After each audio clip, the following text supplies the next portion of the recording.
Manang Flor!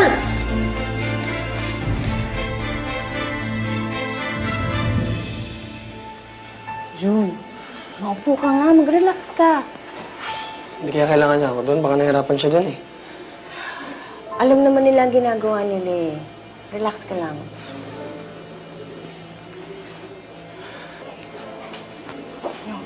Dok, yung asawa ko, kumusta? Tsaka yung baby namin. Congratulations! Lalaki ang anak nyo.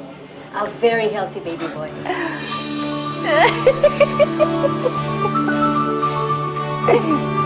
Congrats!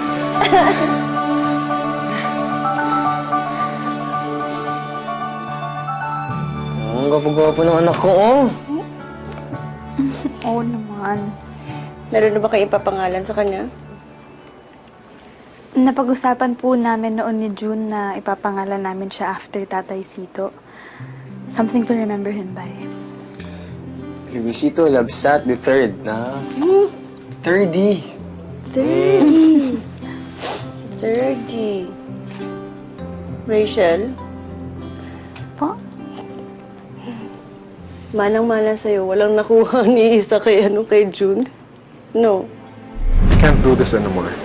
I can't take care of you and the baby. Ano ako ngayon? Kung naghahanap ka ng mapapakasal sa'yo, nandito ako. Wala nakuha sa tatay. Oo daw, wala nga daw. Pero sa bagay, masyado pang maaga para makita talaga yun, hindi pa define ng features na, uy, ngumiti. Hindi pa define ng features niya eh. Oh.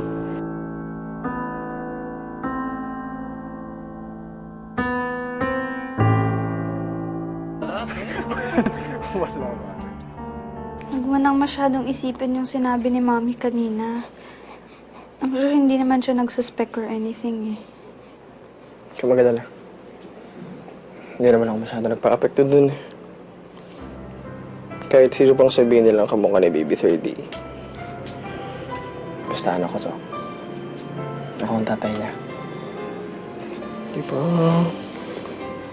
June, thank you for being so understanding.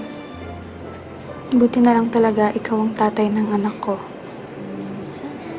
Thank you for not leaving me during my pregnancy.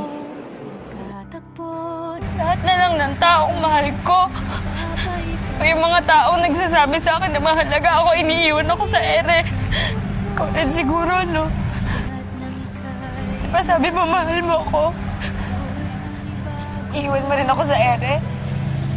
Rachel, hindi ko naman hahayaan yung baby natin na mag-suffer. Kayo, gagawin ko ang lahat para maging okay, ha? Ako'y muling naniwala. Hindi ako nagsisising pinakasalan kita. I love you, June. Gusto kong malaman mo yun. I love you too, Rachel. Higit pa sa alam mo. At magiging masaya natin kasama sa Baby 30. Oh, gising mo.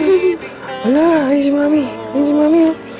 Ayun, ayan.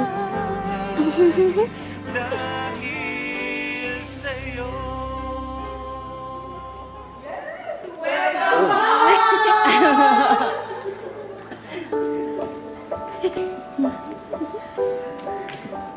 Cute naman ang baby niyo, Rachel. Ay, oo. And he looks exactly like you. Kailan nga pa ng binyag, Rachel? Next month pa po. Ay, o sige, di may time pa kami makapag-shopping ng mga ireregalo namin kay... 30. The third. 30, oo. Oo nga naman, 30. Oo. Ang cute. Baby third, from now on, dito ka natitira. You're gonna live with us. Your family. Welcome home, 30. Mag-hi ka kay Uncle.